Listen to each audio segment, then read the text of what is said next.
Mbuji-Mayi est la deuxième étape de la visite de travail et d'itinérance du président de la République Félix-Antoine Tshisekedi Tshilombo dans le Grand Kasaï, visite entamée le 24 décembre à Kananga, au Kasaï occidental. 18h15, heure locale, le Boeing présidentiel Simon Kimbangu s'immobilise sur le tarmac de l'aéroport national de Bipemba, noir de monde, sur son tarmac et aux alentours des installations aéroportuaires. En compagnie de son épouse, la distinguée première dame Denise Nyakeru Tshisekedi, le président de la République descend de l'avion. Il est accueilli au bas de la passerelle par un comité restreint avec en tête le gouverneur du Kasaï oriental, Jean-Paul Mbwebwa Kapo. Après la traversée de la haie d'honneur, le président de la République salue les membres du gouvernement central présents en Mbuji-Mayi et les notables locaux, députés, ministres provinciaux ainsi que les chefs traditionnels venus tous très nombreux à l'aéroport. C'était avant de prendre un bain de foule des forces vives de Mbuji-Mayi, mobilisées spontanément depuis de longues heures pour réserver un accueil délirant au président Félix-Antoine Tshisekedi Tshilombo.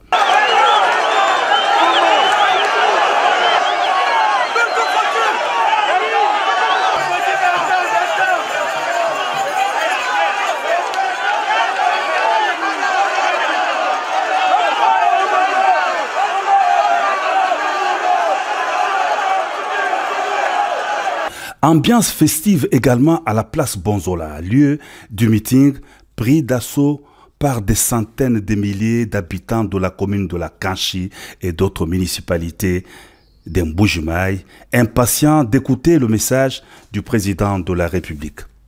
D'entrée de jeu, le chef de l'État a vivement remercié la population de Mbuji-Mayi de l'accueil très chaleureux qu'elle lui a réservé et de la confiance que la population du Kasaï oriental lui a accordée en l'élisant pour un second mandat à la tête du pays.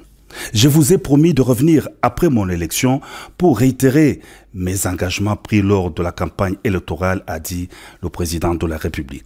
Ces engagements se résument dans les 6 piliers de l'action du chef de l'État durant son quinquennat en cours. Il s'agit de l'emploi de jeunes qui sera résolu par la création d'emplois.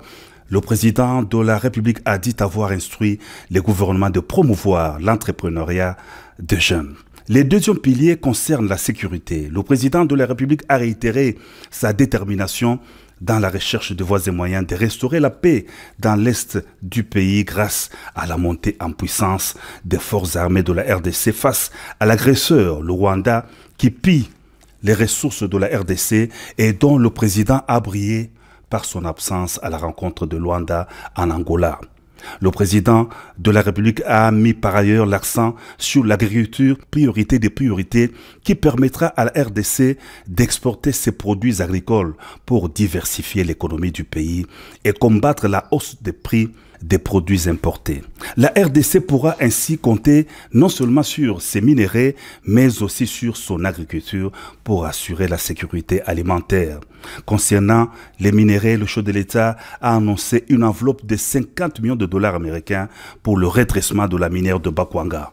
Le président de la République a aussi parlé de l'accès aux services de base. Il a épinglé la gratuité de l'enseignement de base qui va aussi s'étendre au niveau du secondaire, la construction de l'université moderne de Mbuji-Mayi et la gratuité de la maternité.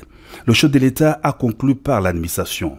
Il a évoqué son important programme de 145 territoires qui va redresser le pays à partir de la base en construisant déjà des bureaux de l'administration, des écoles, des centres de santé.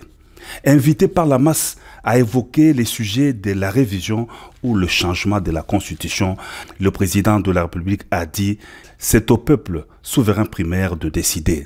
La parole du peuple est celle de Dieu », a renchéri le chef de l'État.